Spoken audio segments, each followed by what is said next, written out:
সবার প্রথমে আমি এখানে মটরের ঘুগনি বানানোর জন্য কালকে রাত্রে মটর ভিজিয়ে রেখেছিলাম, তো এটাকে সিদ্ধ করে নেব। পরিমাণ মতো জল, লবণ, দুটো আলু আমি এখানে দিয়ে দিলাম।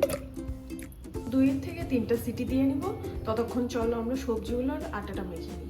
এবার কিছুটা জইন আমি এখানে পিষে দিয়ে দিব, হাতে পিষে দিয়ে দিব, যাতে করে গ্যাসটা কম হয়। স্বাদ মতো লবণ,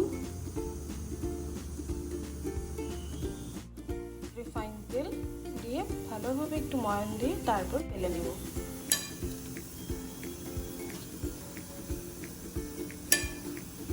মাখার সময় হাতে একটুখানি তেল দিয়ে মাখলে অমনভাবে হাতে আটা লাগে না। আটা মাখা হয়ে গেছে, এবার কিছুক্ষণ রেস্টে রেখে দেব, ততক্ষণ ঘুগনিটা বানিয়ে নেব। কড়াই গরম হলে পরিমাণ মতো তেল দিয়ে এবার দিয়ে দিব পেঁয়াজ,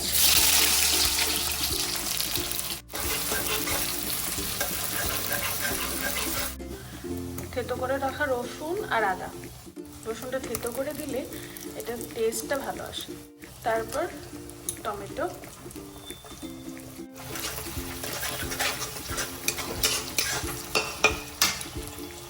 চেরা কাঁচা লঙ্কা,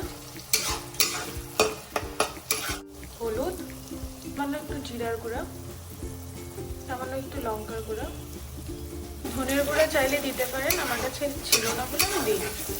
মশলাটা ভালো মতো কষে গেছে, এবার দিয়ে দিব মটর, ওই তেঁতুলের পাল্প আর একটু করে টমেটো সস।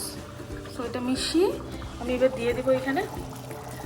তাতে না টেস্টটা খুবই ভালো আসে, তোমরা একবার ট্রাই করে দেখতে পারো এটা। আমার ঘুগনিটা অলমোস্ট ডান হয়ে গেছে। থিকনেসটা তোমরা তোমাদের মতো রাখতে পারো, আমি এতটুকুই রাখবো কারণ এতটুকু ঝোল লাগে। লাস্টে একটু গরম মশলা, লুচির জন্য তেল গরম বসিয়ে দিলাম। এবার আস্তে আস্তে পুরিগুলো ভেজে নেব।